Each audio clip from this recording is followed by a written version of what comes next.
Hi, everybody, and welcome to Get to Know Your Sensei with Sensei Brody. Before we get started, Hello. oh, we're gonna share some awesome LZFMA news with you guys, and then we got a whole bunch of questions for Sensei Brody. First up, next week we'll feature yours truly, Sensei Ted. Also, on Thursdays, Master Care has been doing story time. So tune in to Facebook Live and listen to her read Nighttime Ninja. Don't forget, we have craft time on Tuesdays and Thursdays with Sensei Tyler, and he will be doing that at 3 p.m. tomorrow. We're making some ninja kunai. Oh, nice. Also, in honor of Mother's Day, we're doing a Bring Mom to Class Day. It's going to be Wednesday, May 6th, so this Wednesday. We are doing a new thing called Show and Tell Time on Thursdays at 3. So if you have anything you want to share with us, like your dogs and your pets and your toys, bring them in for Show and Tell Time Thursdays at 3. And then also make sure you print out a copy of your monthly point sheet for May. That wraps up our LZFMA news. Let's get this interview going. So, everyone say hi to Sensei Brody. Hi, Sensei Brody.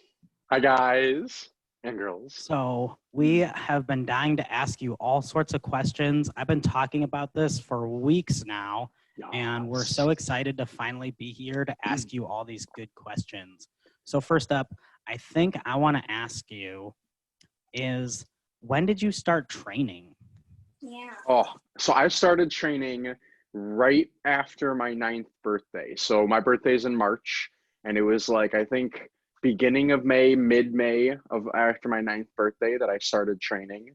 And so I'm 23 now. I just turned 23. So I am going into my, what is that?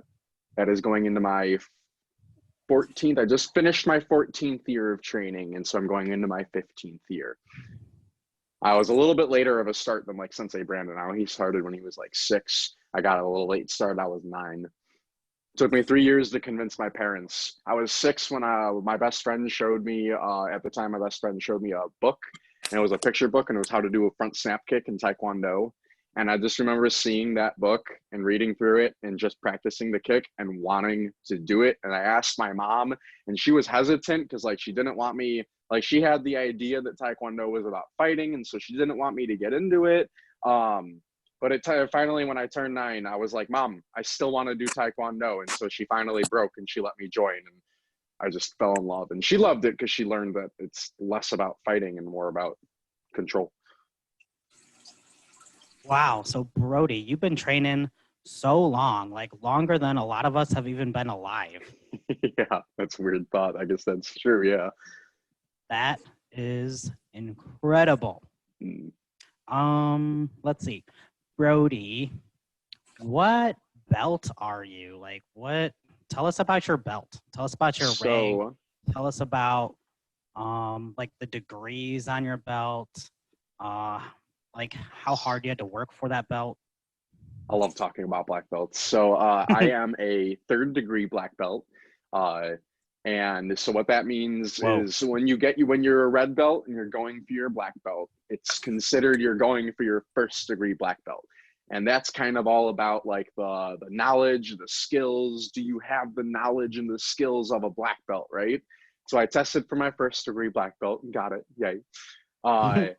And then it was another couple of years that I was working on my 2nd degree black belt. And from what I was told, when you're going for 2nd degree, now I know we might have tweaked this a little bit, but for me personally, when we were going through, for my 2nd degree black belt, I had to focus on creativity. So beyond just knowing stuff about Taekwondo and having skills in Taekwondo, for me to get my 2nd degree, the owners at the time wanted me to show and basically in classes and at the test, they wanted me to show that it was more than just I knew it and that I could do it. I could also be creative with it. So they would throw new things at me and I would have to kind of, in the moment, just kind of figure out how to work with it and stuff like that. And it was really fun. I think that was my favorite test. I had to create 2 forms on the spot.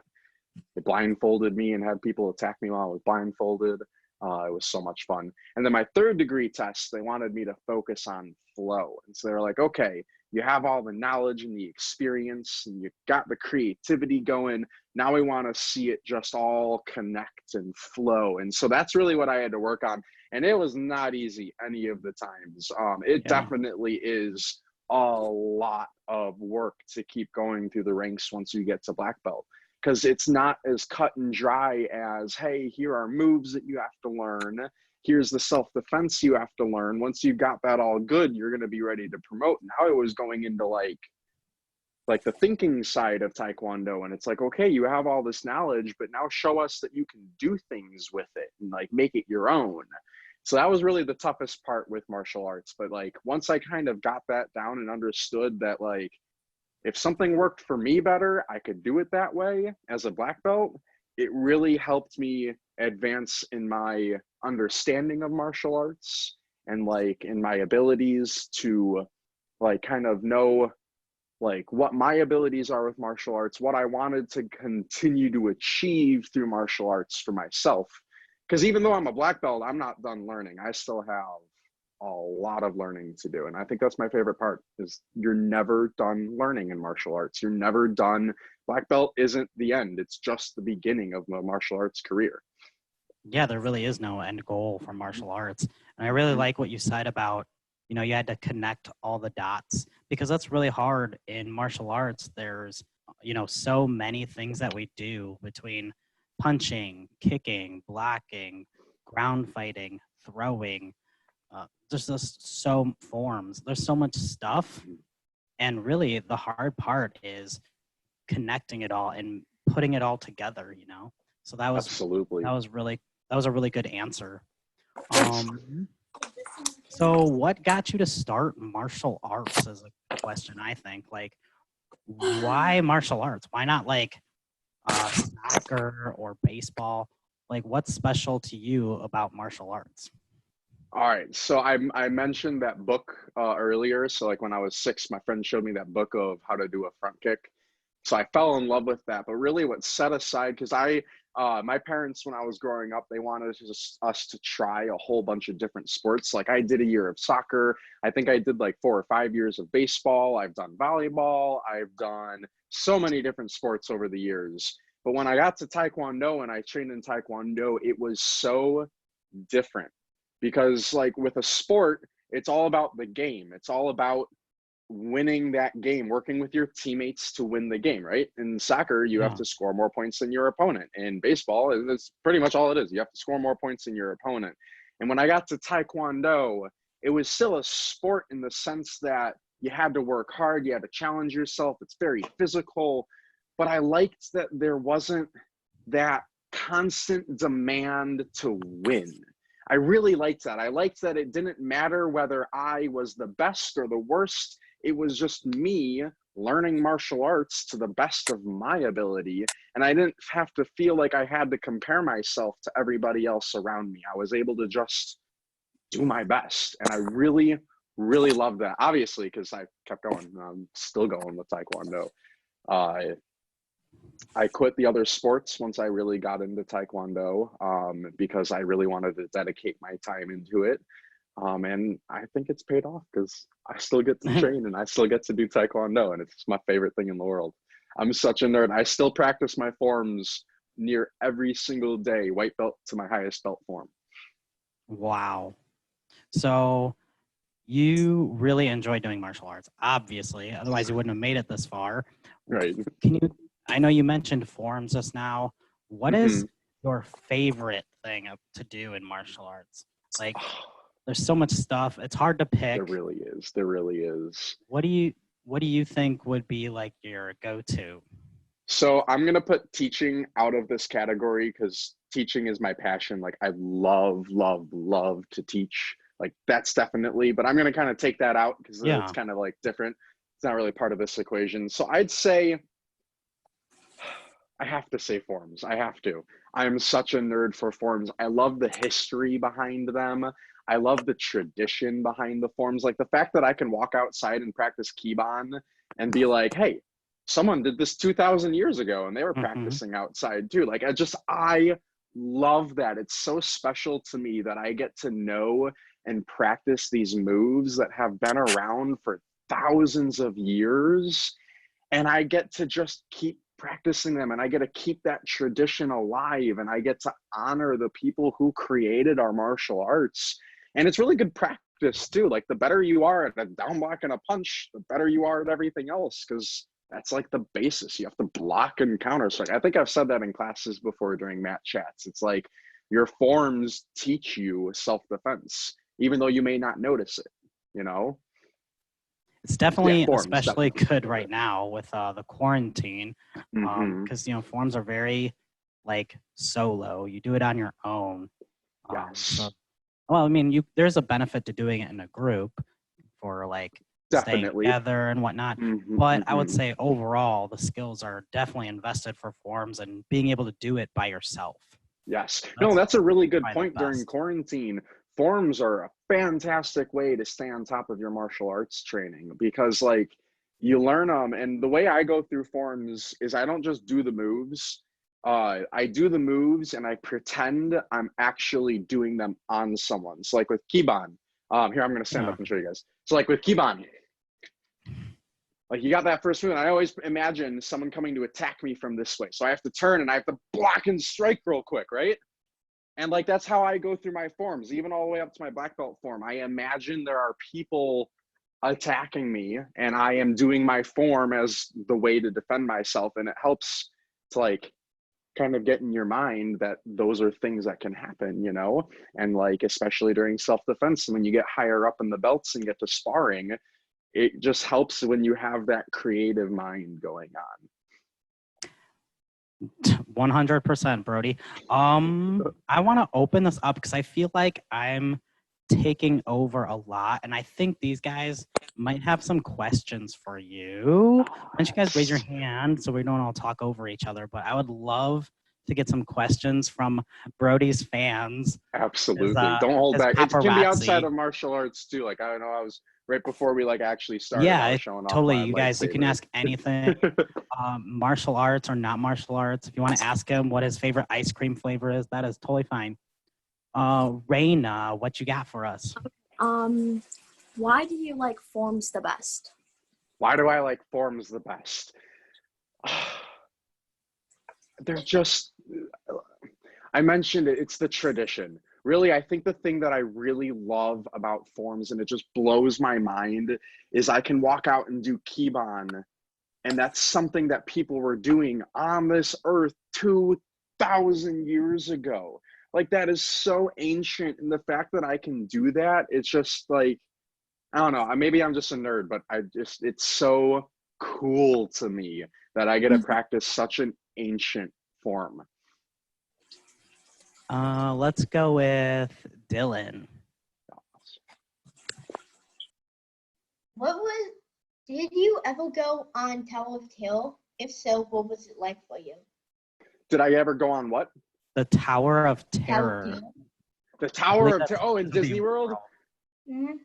Yes, I did go on the Tower of Terror, and it was so much fun. But I have to admit, I think the thing I liked the most about the Tower of Terror was the line before you got on the ride, because the whole entire line is you going through the Tower of Terror, and you go from room to room, and they have different things going on. So I definitely, I know it's weird, but I liked the line of the ride the most. Like, to me, that was the best part of the ride. But I also liked how it just like jumped up and down, you know? It was kind of creepy, but I liked it. Fun. Love that question, Dylan. Yes, love those questions. River. What's your dream type of pet?